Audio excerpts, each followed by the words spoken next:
안녕하세요. 교연 이소입니다. 제가 늘 나누고 싶은 주제는 정말 많은데 오늘은 재정에 대해서 나눠보려고 합니다. 특별히 11조, 헌금에 대해서 얘기해 볼게요. 제가 이전에 가난한 당신 이것부터 바꾸세요 해서 가난한 마인셋, 가난 DNA를 벗어나야 한다고 말씀드렸던 걸 기억하시는 분들도 계실 거예요.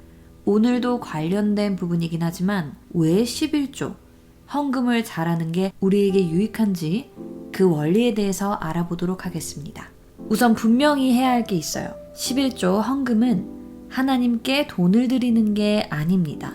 이게 무슨 말이냐고요? 다시 말씀드리지만 헌금은 하나님께 돈을 드리는 것과는 아무런 상관이 없습니다. 어차피 하나님은 모든 걸 다 가지신 분이라 여러분의 푼돈을 가지려고 혈안이신 게 아니란 말씀이죠. 생각만 하면 창조하실 수 있는 하나님은 여러분의 돈은 필요가 전혀 없으신 분이에요. 여러분이 아무리 하나님께 드리려고 해도 하나님은 이미 다 가지신 분이에요. 우주 만물이 이미 하나님께 속했습니다. 뭐가 더 필요하시겠어요, 그죠? 그래서 하나님이 뭔가를 정하셨다 하면 그게 하나님이 필요해서 우리에게 받아내려고 정하신 게 아닙니다. 그럼 11조랑 헌금을 안 해도 되냐고요? 그렇지 않습니다. 11조와 헌금을 하는 목적이 분명히 있어요. 11조와 헌금은 우리가 재정을 잘 운영하도록 훈련시키기 위해 하나님이 만드신 프로그램이에요. 즉 우리를 위한 재정 교육의 일환인 겁니다. 왜 이게 그렇게 중요할까요? 다시 말씀드리지만 하나님은 우리로부터 10원 한 장도 필요로 하지 않으시는 분이에요. 그러나 우리의 모든 소유 중 10%는 반드시 하나님의 것이라고 분명히 하셨죠. 그런데 여기서 우리가 잘못 생각하는 것 중에 하나가 바로 이 11조를 생각할 때 돈만 생각하는 건데요. 사실 이게 문제일 수 있어요. 가방이 10개 있으면 하나는 여러분의 것이 아니고 신발이 10켤레 있으면 한 켤레는 여러분의 것이 아닙니다. 사과가 10개 있어도 하나는 여러분의 것이 아니에요. 집이 10채가 있어도 한 채는 여러분의 것이 아닙니다. 시간도 마찬가지예요. 24시간 중 2시간 40분은 여러분의 시간이 아니라는 거죠. 하루 중 2시간 40분을 온전히 하나님께 드리는 분 계신가요? 너무 바빠서 혹은 너무 피곤해서 하나님을 묵상할 시간이 없다.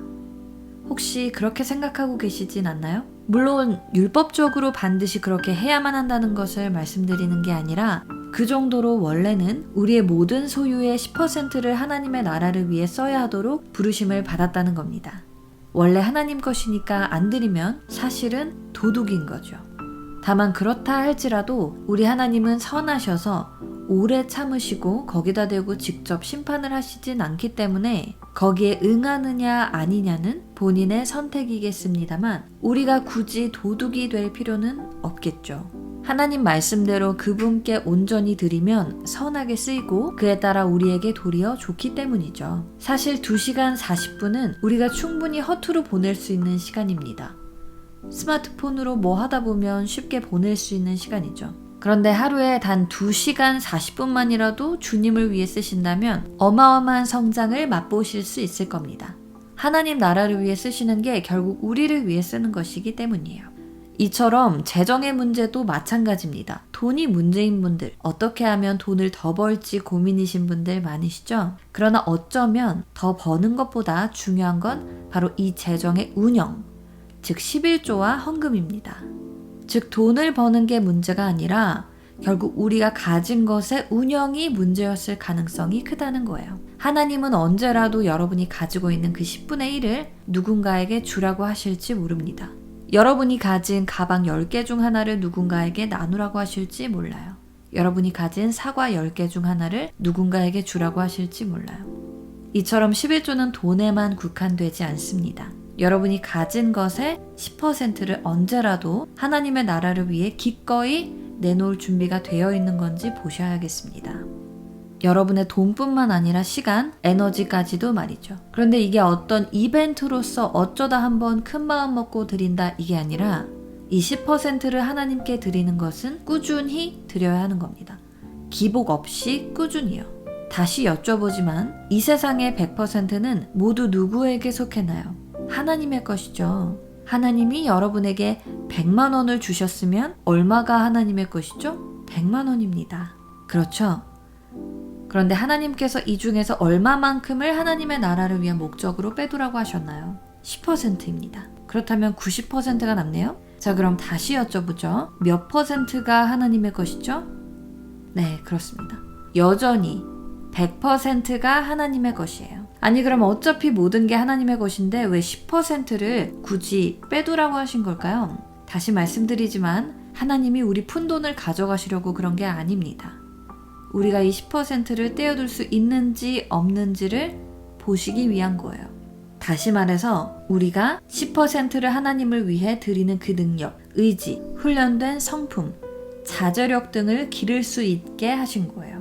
어차피 다 가지신 하나님께는 그 돈이 문제가 아니고 여러분의 태도, 그 마음 자세가 더 중요하니까요. 이렇게 여러분이 10%를 하나님께 온전하게 내어드릴 수 있을 정도로 훈련이 아주 잘 되어 있으시면 하나님께서는 나머지 90%도 상당히 기쁘게 맡기실 수 있는 거죠. 여러분의 마음이 믿을만 하기 때문입니다.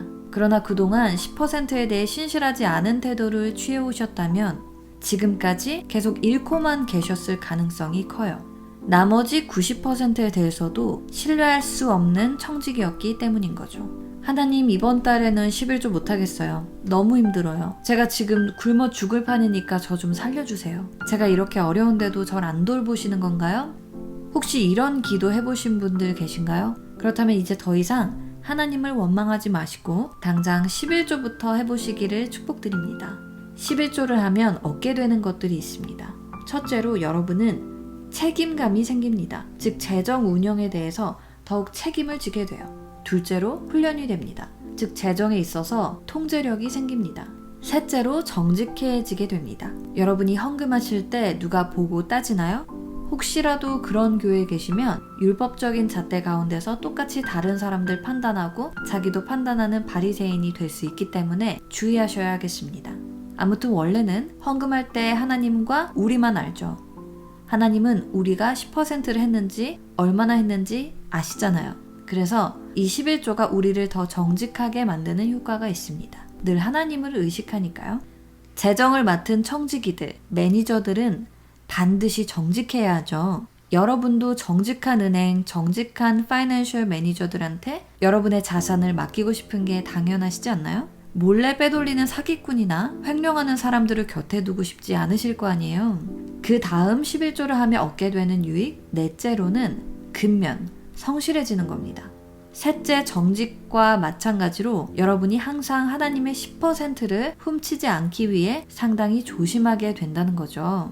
11조를 함으로써 얻는 다섯 번째 유익은 바로 신실함입니다. 약속한 것을 지키는 그런 신실함을 얻게 됩니다. 보이지 않는 하나님과의 약속을 지키면 보이는 사람과의 약속도 잘 지키겠죠. 11조를 통해 얻는 마지막 유익은 신뢰입니다. 하나님이 여러분을 이제 신뢰하실 수 있게 되는 거예요. 그에 따라 여러분에게 재정을 맡기게 되시는 겁니다. 하나님은 여러분을 생명 다해 사랑하시기 때문에 여러분이 다치거나 망하지 않기를 원하세요. 마찬가지로 돈을 사랑하는 마음이 여러분을 해치지 않기 위해 여러분이 충분히 돈을 통제할 수 있을 때 재정을 맡기시려고 합니다. 아무리 아기를 사랑해도 아기가 온전히 자라서 칼이 위험하다는 걸 잘 인지하고 그것을 딱 필요한 곳에만 잘 쓸 수 있는 충분한 지식과 힘, 자제력, 통제력 등을 가지기 전에는 칼을 그 손에 맡기지 않듯이 말이죠.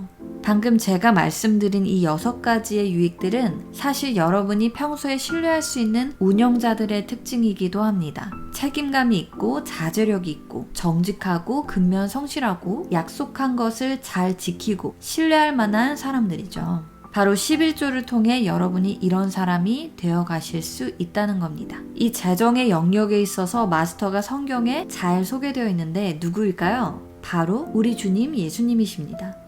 죄가 없으신 하나님의 아들답게 이 땅에서 완벽하게 하나님의 뜻을 수행하셨는데요. 재정 운영에 있어서도 탑 클래스가 어떤 클래스인지 보여주십니다. 한 예로 여러분도 잘 알고 계시는 5,000명을 먹이신 사건을 한번 볼게요. 기록 당시 성인 남성 위주로 집계를 하는 당시 문화로 인해서 여성들과 아이들이 빠졌는데 그들을 모두 합하면 약 12,000여 명이 됐을 거라고 하는데요. 이들을 어떻게 먹이셨는지에 대해 마가복음 6장을 보시겠습니다. 먼저 40절을 보시면 때로 100명씩 50명씩 앉게 하셨어요.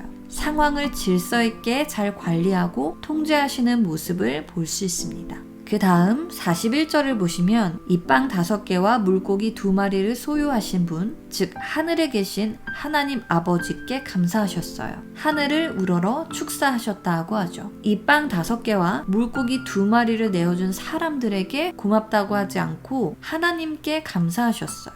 우주 만물이 주님께 속했음을 인정하고 사용하도록 내어주신 하나님께 감사하는 모습을 보여주신 겁니다. 즉 나에게 맡겨진 모든 자원이 나에게 속하지 않고 하나님께 속했다는 것을 의미합니다.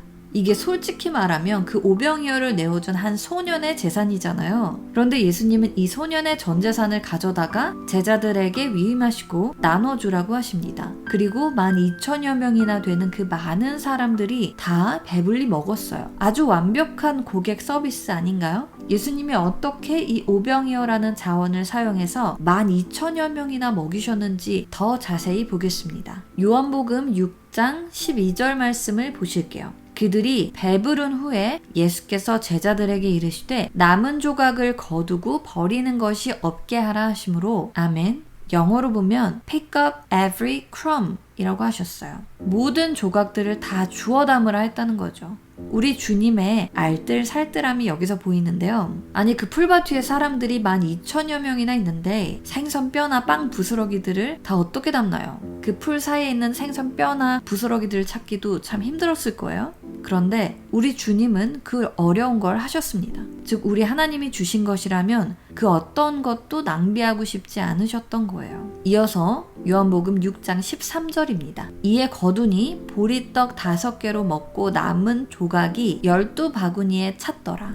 아멘. 그 부스러기들을 다 모은 결과가 어땠나요? 12바구니에 가득 찰 정도가 되었습니다. 부스러기를 주워 담자는 게 여기의 교훈이 아니고요. 여기서의 교훈은 바로 낭비하지 말자는 겁니다. 요즘 우리의 삶은 상당히 소비지향적이고 낭비가 당연한 세상이에요. 물건이나 돈뿐만 아니라 하나님이 주신 재능도 우리가 하나님을 위해 쓰지 않는다면 거기엔 하나님의 축복이 풀어지지 않는 겁니다. 잘못된 곳에다 쓰고 계시니까 한마디로 낭비예요. 이처럼 하나님이 주신 자원을 우리가 낭비하고 있는 건 아닌지 돌아볼 필요가 있습니다. 물론 짠돌이 짠순이처럼 지나치게 너무 아끼자는 말씀을 드리는 게 아니에요. 하나님이 주신 자원들을 자기 생각대로 아무데나 특히 우상을 위해 쓰느라 낭비하지 않고 주님 나라를 위해 쓰시기를 축복드립니다. 그게 물질이든 시간이든 에너지이든 재능이든 무엇이든지 말입니다. 그 첫 번째 시작은 바로 물질의 10%를 하나님께 드리는 겁니다. 돈을 하나님께 드리는 게 가장 쉽고 안전하죠. 숫자로 측정이 가능하니까